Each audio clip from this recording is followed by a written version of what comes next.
Hello everyone, welcome back to my course on enhancing soft skills and personality. I am Ravichandran from the Department of Humanities and Social Sciences of IIT Kanpur.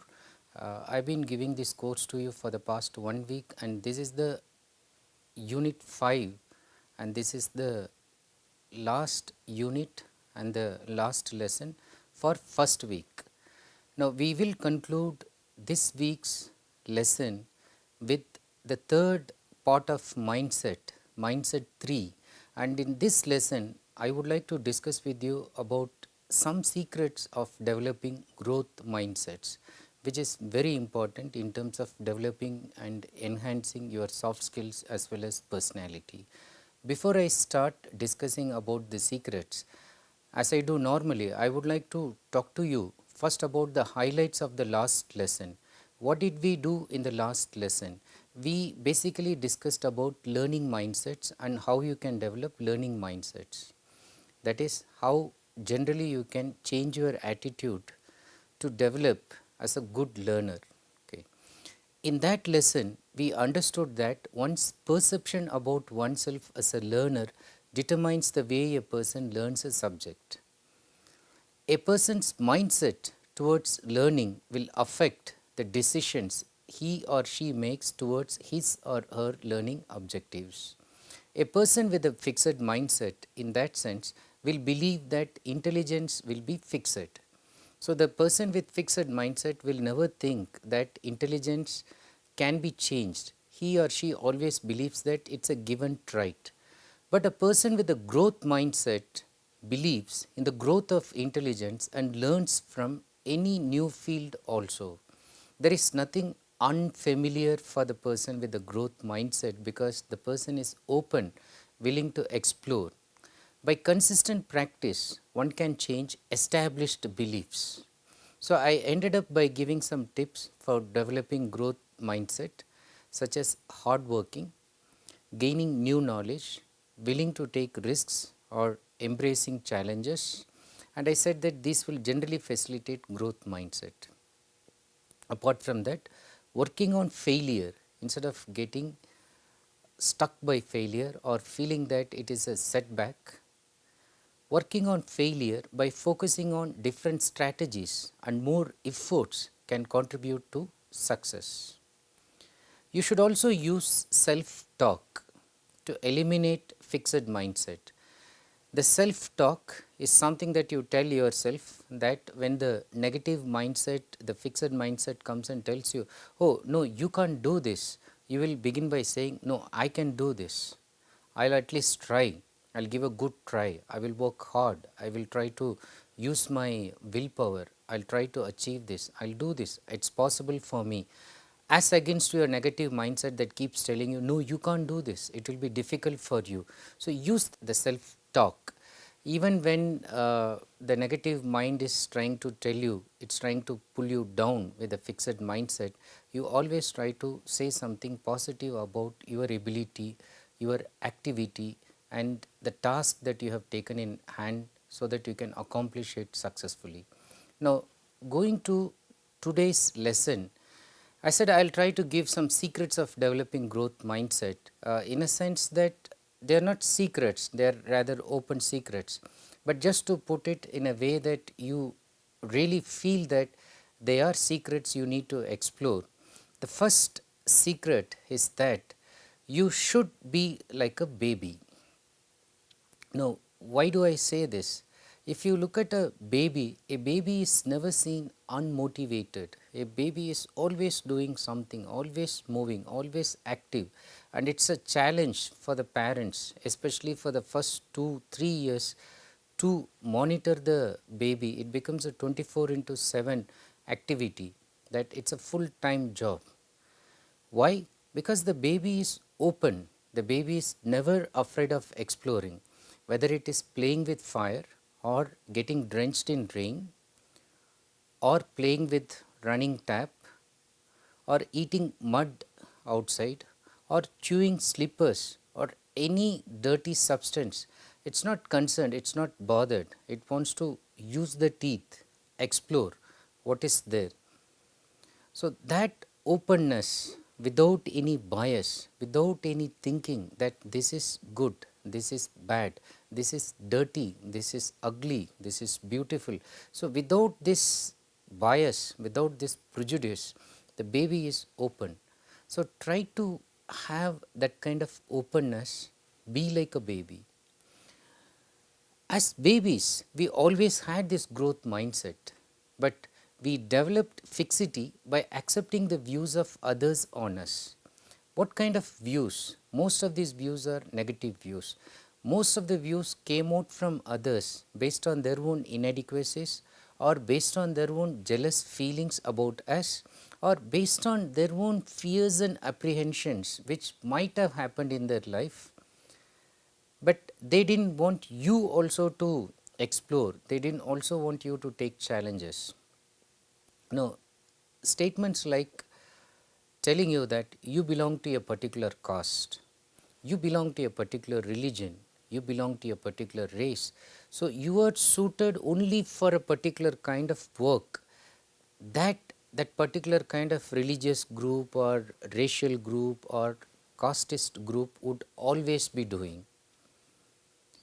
So, this is actually a view, but a negative view, that sometimes conditions when you grow up, okay, when you grow up and when you are born, there is a slight difference. When you are born, you were completely with the open mindset. You did not know which religion you belong to, you did not know which caste you belong to, you did not know what race, you did not know whether black or white is beautiful. But as you grew up in the society, people started imposing their views on you, and that gave you the kind of inhibition. People started telling you that you can develop expertise only in the fields where your parents have expertise.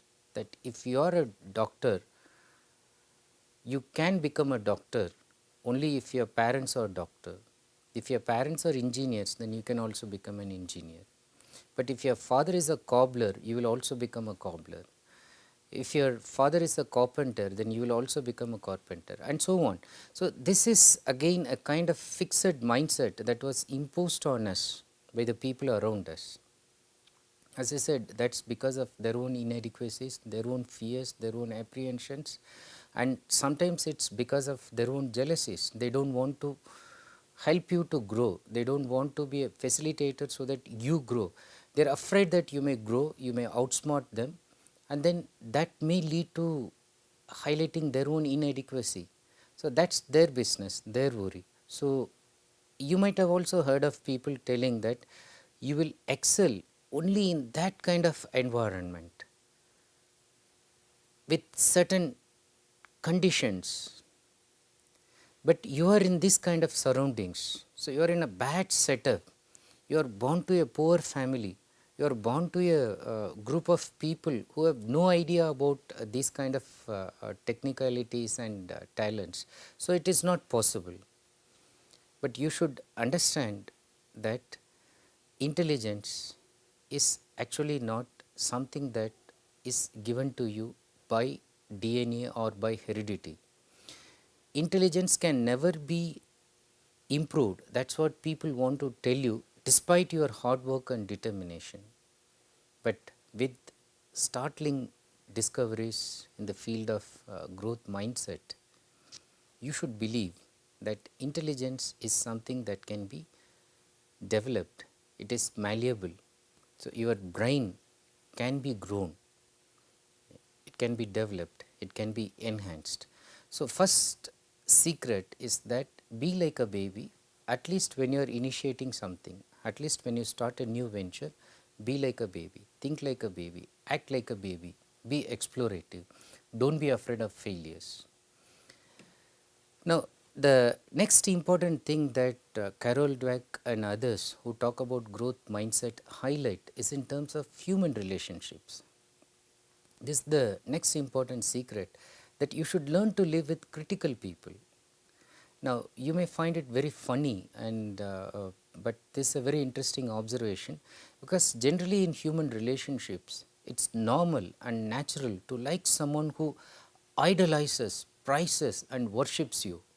We all feel good when somebody appreciates it, and we all feel happy. So when people praise us, but that's not going to help us in terms of developing a growth mindset.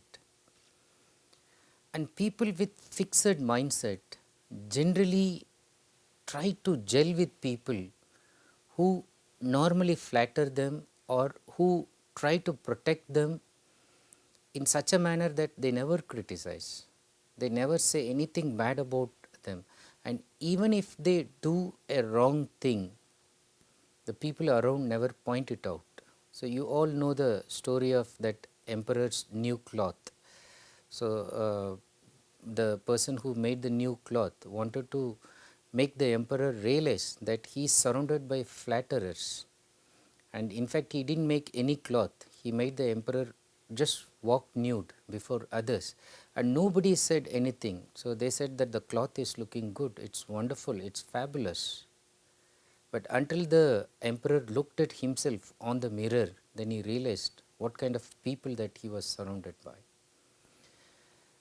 In human relationships, if you want to have a growth mindset, okay, enjoy having people around you who flatter all the time, but you learn to live with people who are critical, people who don't mind calling a spade, people sometimes who are very brutal in pointing out your mistakes, the errors that you commit.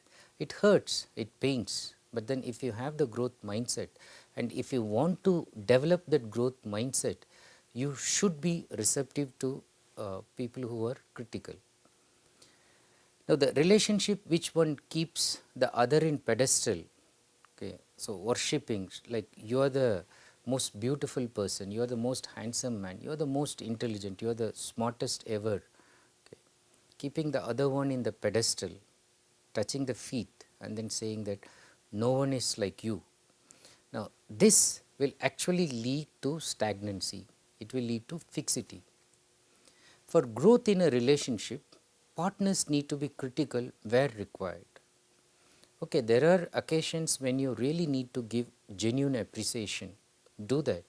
But there are times when you actually need to point out to your friend, to your spouse, to your children, to your boss that what the person is doing is not correct, or it could be done in a much better manner. There are some shortcomings in this. Sometimes people don't know how to say this. So, maybe they lack in soft skills, maybe they are so rude, but then just beyond the ego hurt, try to reflect on the actual point they were trying to make.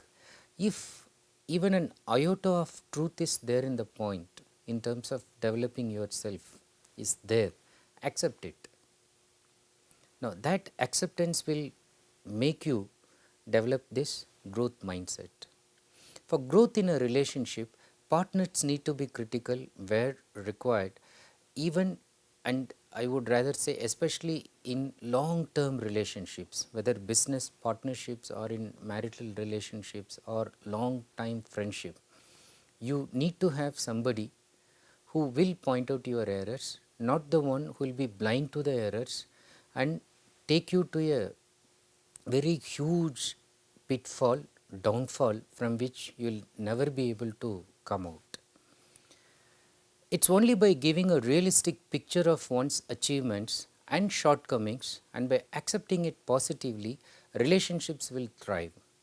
So, this is very important. As I said, the general human tendency is to seek a kind of appreciation in whatever you do, but having understood that part, it is important that you need to also give contingency to that part in which we also have our own limitations, and there should be somebody who should be able to see that without any fear or favor. That person should be able to tell us this is the limitation, this is the shortcoming, and only with this person we will be able to grow in terms of human relationship and grow our own intellect and emotion and develop our own selves.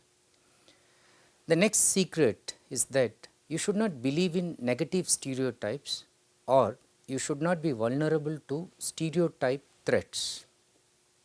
Let me explain what I mean by these negative stereotypes as well as stereotype threats. Stereotype itself is a reductive, fixed image or oversimplified opinion that categorizes a group or an individual in a generalized and prejudiced manner. So, for example, a person who is drunk. So, there is a stereotype that he will never tell the truth. So, a person, let us say, is sent to prison. He comes out of the prison. There is a stereotypical thinking that, oh, this person will always be a thief or always be a murderer. The stereotypical thinking will never give the other person to come out of the patternized mold in which that person is fitted. So, stereotype is given in terms of sometimes religion, caste, race, sometimes in terms of height. So, height people are people who are tall are like this, people who are short are like this, people who speak this language are like this, people who eat this food are like this. Now, all these are generalized, categorized statements which actually are not tested scientifically and verified individually, and individual may be completely different, okay, but we generalize and put that individual in a group and use our own prejudiced opinion to judge that person or rather misjudge the person. But the most dangerous thing is the stereotype threats. What is a stereotype threat? As defined by Steele and Aronson, it refers to being at risk of confirming as a self characteristic a negative stereotype about one's social group. What does it mean? So, I already told you about negative social group, negative stereotypes that affects the social group, and the social group has also become negative because of the stereotypes. So, stereotype threat, it says that I belong to one community which lacks in certain skills, and because that has been told to me again and again and again, so my own community has believed in that negative stereotyping and I conform to it. Okay, I start adhering to the belief, and by doing this I underperform even in a situation where I may have the ability to do it much better. So, that is stereotype threat, that it refers to the being at risk of confirming as a self characteristic a negative stereotype about one social group. Now, Steele and Aronson first used the term to prove that black students, so their studies were conducted from how racial stereotypes are affecting individual performances. So, they studied the first year students, the black freshmen, and even the second year students, the sophomores. So, they studied how they were performing in environment on standardized tests, where it is believed that white students would always do better and where their race was emphasized, where it was clearly given as a belief that black students will not do well in this standardized test and white students will always excel. Where race was emphasized, they were not able to perform well because they were influenced by the stereotype threat. However, when race was not emphasized, black students performed better, if not better, equally with the white students. So, their results try to prove that it is not ability but it is the belief and it is the stereotype threat that makes a person conform to it. The other rather threatening factor that they point out is that all of us at some point or other, in some areas or other, are vulnerable to this stereotype threat. We may be excelling in something, but in some unknown area, some new area, there may be a stereotype threat that will be petrifying our performance. We turn into stones when we enter into that area because of the stereotype threat that tells us that no, you cannot do this. So, the lesson, succumbing to stereotype threat can undermine one's ability to perform. So, being aware of this and telling you again and again, asking you, am I succumbing to stereotype threat? Is it not a stereotype threat that is undermining that ability? So, that will actually help you to come out of it, combined with hard work and your ability to confront challenges. Look at another stereotype threat or another negative stereotype that psychologists have disproved, that is with relation to the general thinking that boys have better aptitude for STEM, short for fields which are related to science, technology, engineering and maths. So, the general thinking that females cannot do well in science and technology, engineering, because basically their mathematical ability is not as good as males. Now, this thinking, this negative stereotypes was also disproved again by a group of psychologists, and they introduced another interesting factor. They said that this can be changed if you are able to develop a conducive sense of belonging in the individual. Let us try to understand what was the study and what lesson we need to take from the study. The secret that you need to follow or adhere to understand is that belong where you need to be. If you have to be in a group, if you have to be in an academic group, okay, if you have to be in a professional group, you belong, you try to have the sense of belonging. What was the experiment conducted with relation to this? Catherine Good and others, they conducted some experiments on boys and girls, males and females, in terms of their mathematical ability. And in the experiment conducted in various universities in the US, they identified that sense of belonging is an important variant, is an important factor in the representation gap between males and females in math ability. Generally, it was pointed out like women lack desire, they are not interested in doing maths, they are dull, but they established that women's lack of desire is produced by environmental factors that deter their sense of belonging.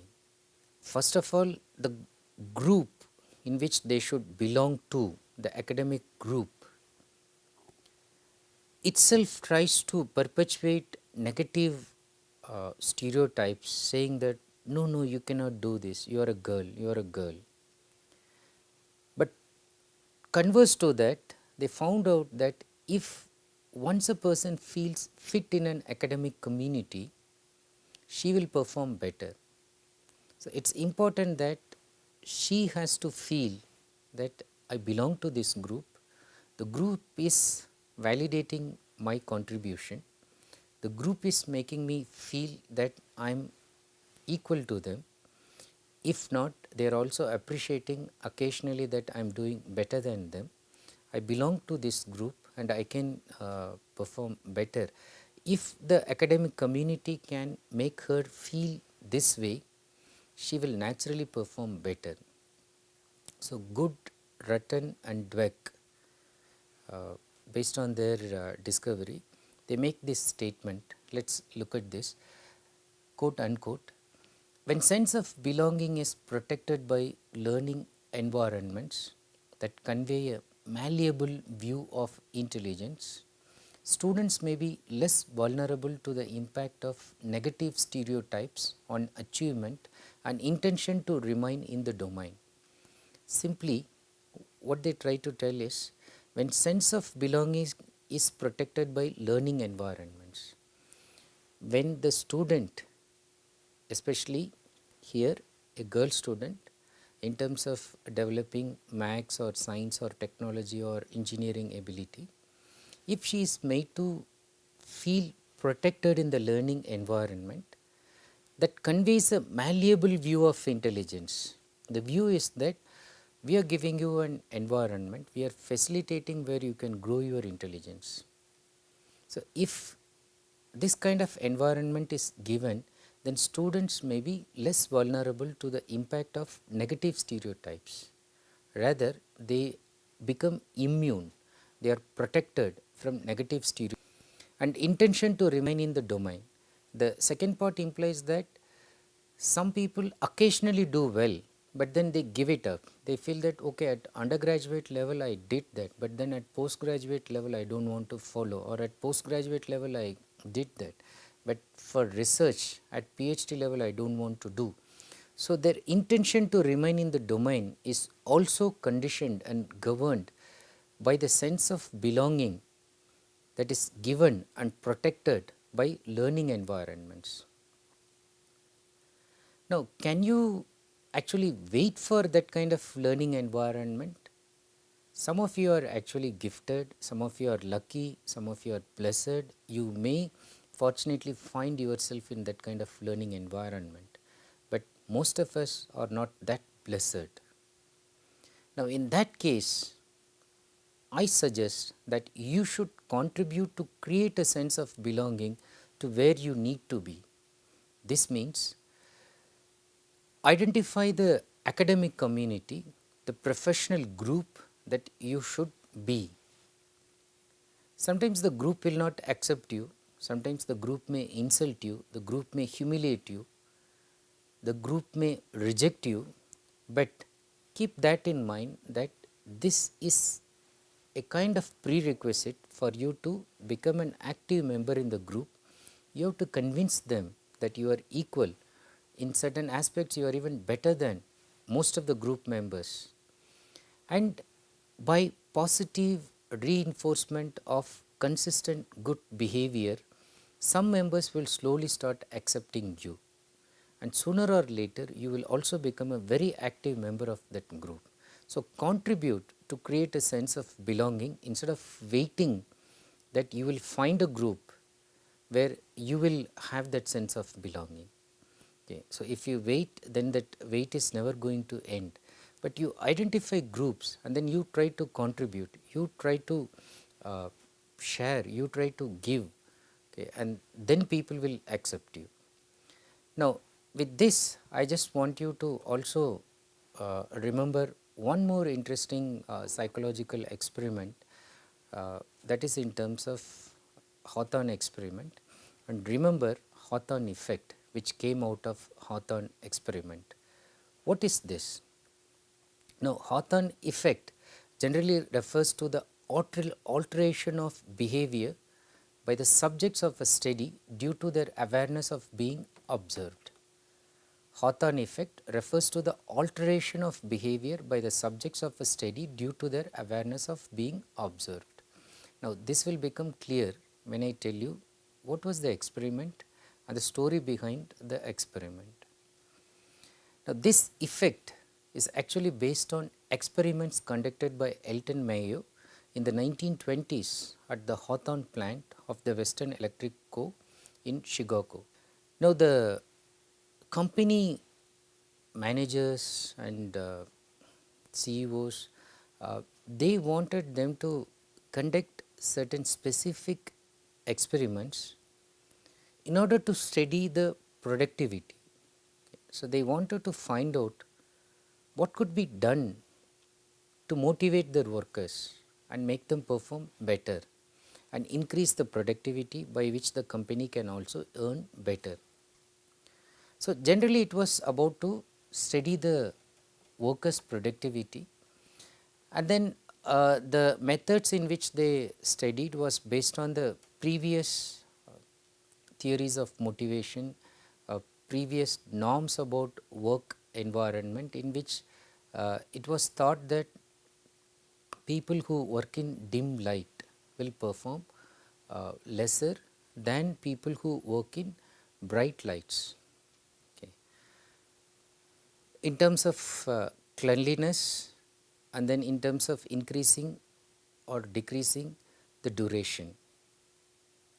So, they selected a group of people for the experiment, and then they started, and then they conducted in various times different parameters, such as they increase the light, they decrease the light condition, they made them work for short periods with breaks, they gave them food in between the breaks, they made them work without food in between the breaks, they kept the environment very neat and tidy, they kept the environment very ugly, very dirty.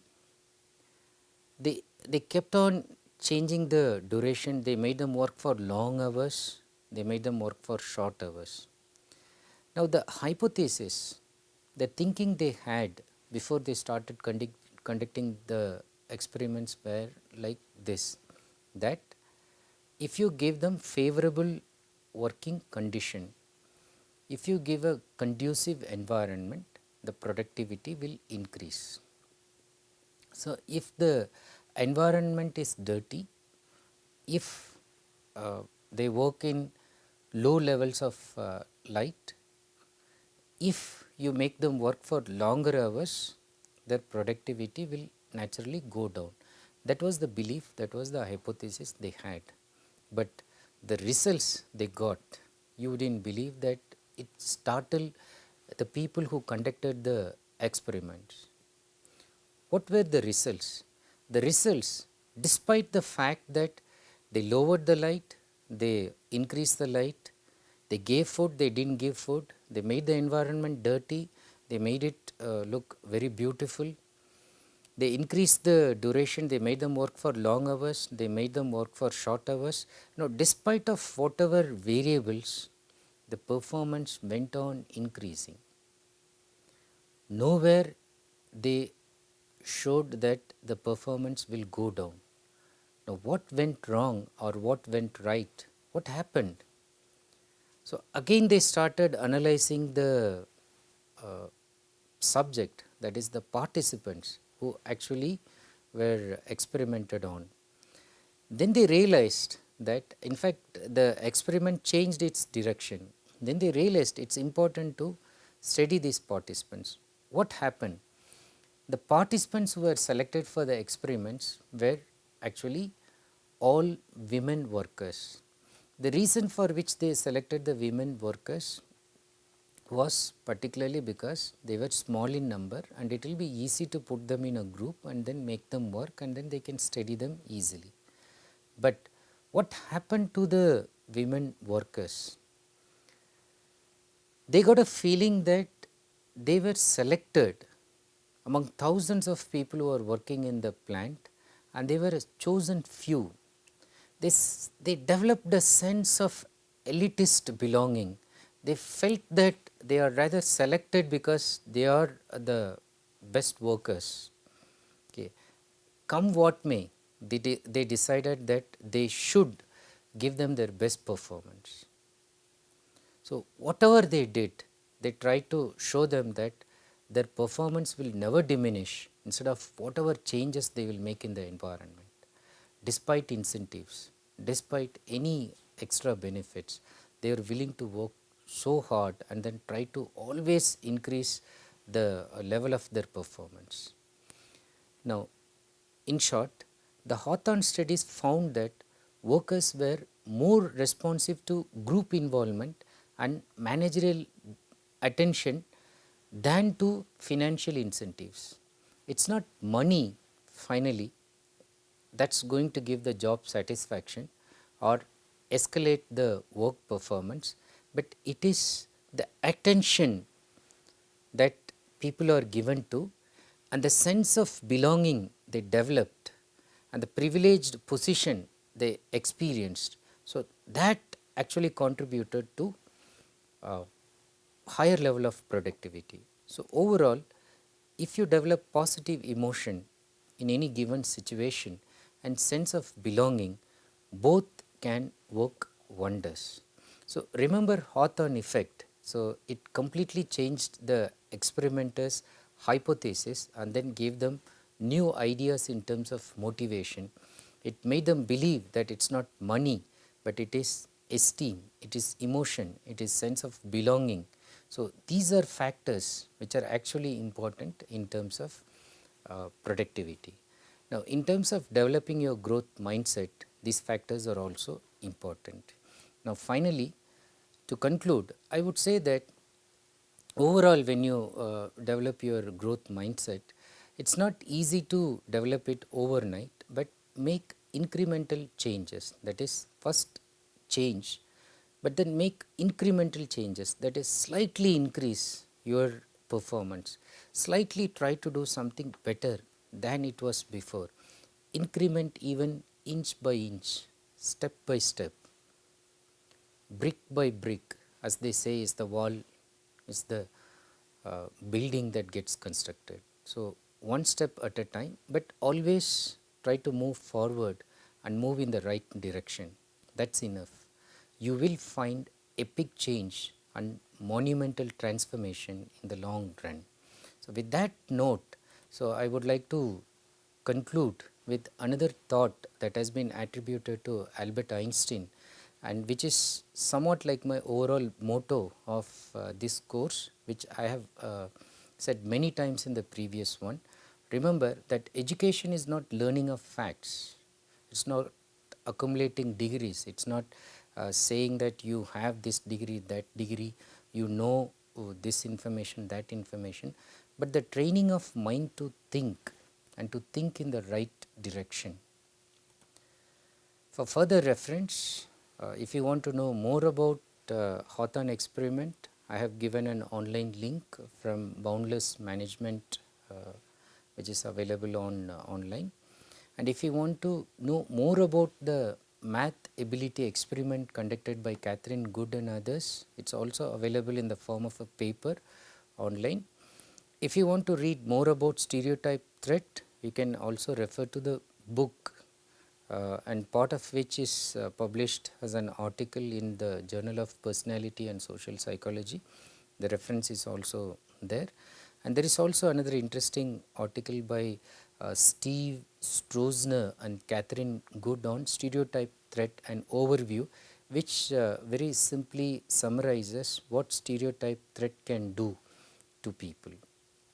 So, stay committed to developing and enhancing your personality, soft skills, first by developing this growth mindset. This is the final lesson of this first week, and at the end of the first week, keep this in your mind, be tuned for growth mindset, and then we will go to other aspects of enhancing your soft skills and personality. Thank you for watching this video. We will come back and then meet in the next week's lesson. Thank you once again.